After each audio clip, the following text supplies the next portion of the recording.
Joshua Taylor here, coming to you from my little place in Boston Bar, British Columbia. This is video 221.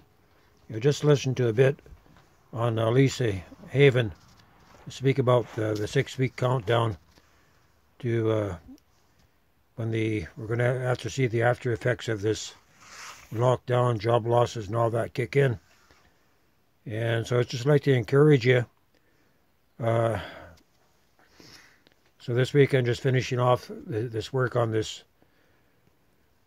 on my porch. Next week I'm taking a break. Then after that I'm going to start on these shed shelters, because I think they're going to be the number one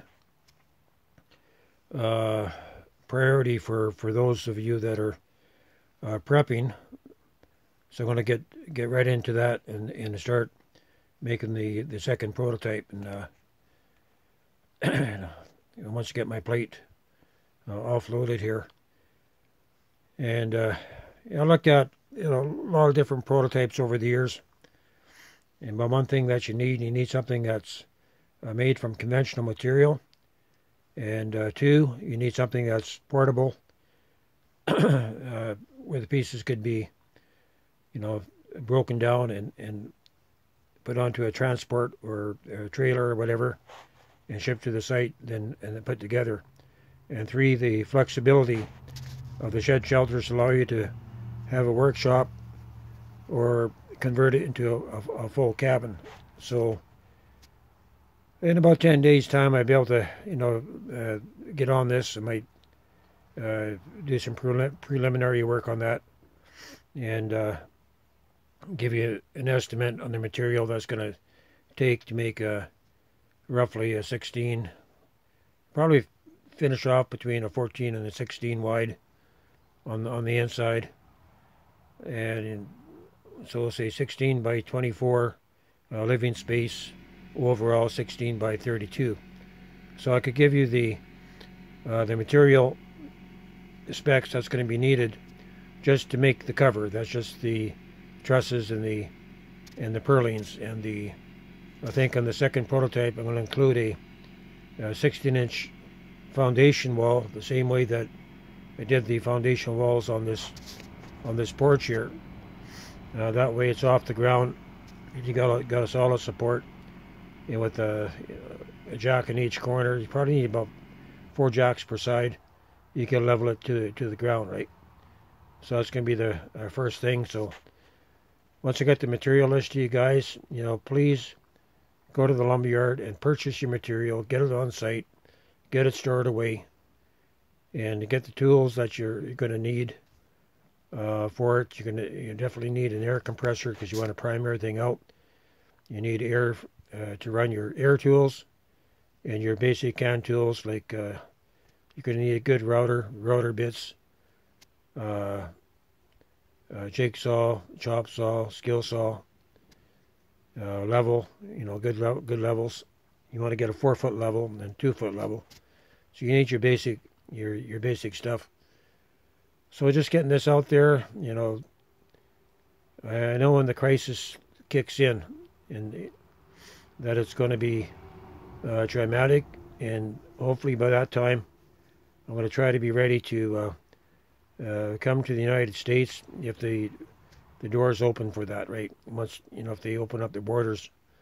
But one of the things, if I do go down south, have everything in order, it could be that I could end up getting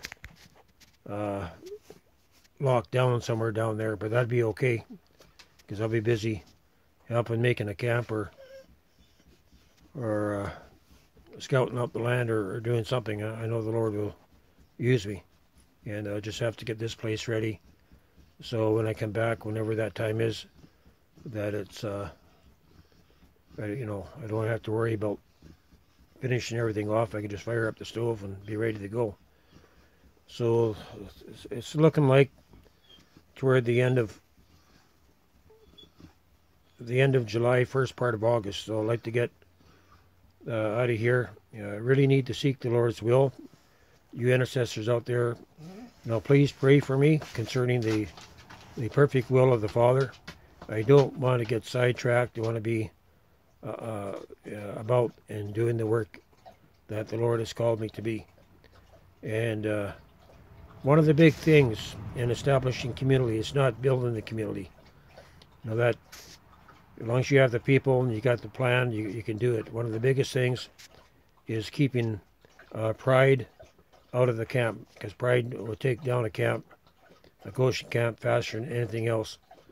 So, and if the Lord's raising you up to be a leader in these end times, you first have to learn to be a servant, to serve all. You know, Jesus is clear where he says the greatest, if you're great in the kingdom, you're going to have to learn to serve, right? And pride is something that we all have in our life, and we have to work it out by learning to be humble. And that's just not, saying our prayers, says, Lord, give me humility. It has to be worked into your life. And so for those who are walking in the Spirit, knowing the ways of the Spirit, for those who have come into a spirit mind, and for those that are put on the garments of humility, God's going to use them in these times coming up. And we're coming to the place where the Lord's going to release his elect, his called and chosen, that the unveiling of the sons of God is at hand. This is the next move. This is the return of Jesus in glory within a people that is prepared since the foundation of the world. We just like to encourage you to do what you can to spread this video and to set money aside to build your cabins, right? At least you be able to set up in a remote area, and with a little extra work you could set up a shop where you could actually start mass producing these cabins. This is Joshua Taylor coming to you from my little place in Boston Bar, British Columbia, Canada.